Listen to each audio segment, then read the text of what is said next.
এখানে লোক আছে, মন্ত্রণালয়ের লোক আছে, শুনতে চাইতে আমার বক্তব্য আর বক্তব্য সে দেখতেও এনি ভাইয়ের কথা, সারাদিন টুকু ভাইয়ের কথা, ববি আজকের কথা কথা আছে। আমাদের সারা বাংলাদেশের 70টা ক্যান্সার যদি বিহারি থাকে, আমরা নিজের একটা কমিটি বানিয়ে দিব এবং দেশীয় নেত্রী খালেদা জিয়া এখন থেকে 30 বছর পিছনে যাবেন। আমাদের নেতা আলহাজ মোহাম্মদ নাসিম খানের সাথে ক্যাম্পের ভিতরে গিয়া বলেছিল নাসিম খান, আমি যদি বেঁচে থাকি, কোনোদিন যদি ক্ষমতায় থাকি, ইনশাল্লাহ আপনাদেরকে নিজের ঘর ছিল করে টাকা করে যত তাজমহল রোড, উজান রোড, আদা করতে চেয়েছেন, এটা আমাদের জায়গা, আমাদেরকে উনি দেবে। আল্লাহ আমাকে ব্যস্ত করুন।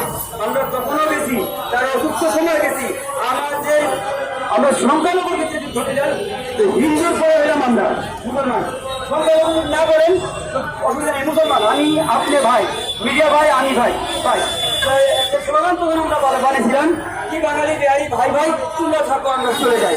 এখন বলি বাঙালি বিহারি ভাই ভাই একসাথে বসবাস করতে চাই, একসাথে বসবাস করতে চাই। আর কথা হলো যারা আমরা যে বক্তব্য রাখুন না, যে বলা দরকার ছিল, এখন আমি ছেলে বন্ধু আছি, আমি সৌভাগ্য ব্যক্তি, তারেক সাথে একবার ঘুমাইছিলাম। বিজয় ভাই আমার নাম, আমার ছবি, আমার নাম্বার নিয়ে নিন, চ্যালেঞ্জ করবেন আপনি গিয়া। মাসুদ ছোট আপনার জন্য মাহবুব জেলার আলো বেরিয়ে জানছে, তখন নাসিরুদ্দিন কিন্তু জীবিত, এবং তারেক জিয়ার একটা ভাই আছে আপন খালেতো ভাই, হয়তো আপনারা নাম জানবেন না মিডিয়া ভাইরা, আজকে আমি তার নাম বলে দিই, তার নাম হলো টিউব ভাই, চকলেট অফার ছেলে, হয়তো কিছু মিডিয়া জানে এটা।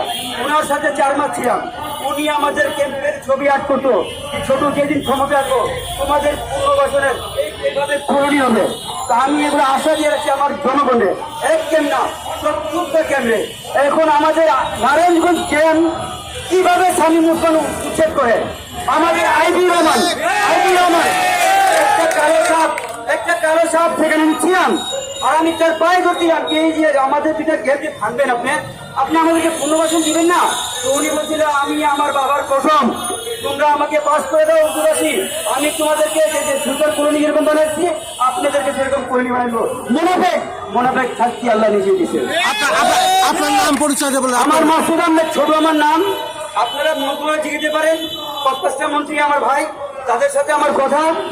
111 থেকে জেল কাটতেছি এই এলাকায়, এই জায়গায় আলহাজ নাসিরুজ্জামান পিন্টুর সাথে কুত্তার মতো মার গেছি আমি, এইখানে কুত্তার মতো মার গেছি আমি এবং আমার ইশাক সরকার নাসিরুদ্দিন পিন্টু, আজিজাবাড়ি হেরাল, তৈজুদ্দিন চৌধুরী এনি, সালাউদ্দিন টুকু, আব্দুল সালাম পিন্টু, সাদেক হোসেন খোকা, তার নাম বলবো একটু ভাই, কিন্তু বক্তব্য দিতে এবার আমার একটা কি বক্তব্য জানি না, জানতে হবে।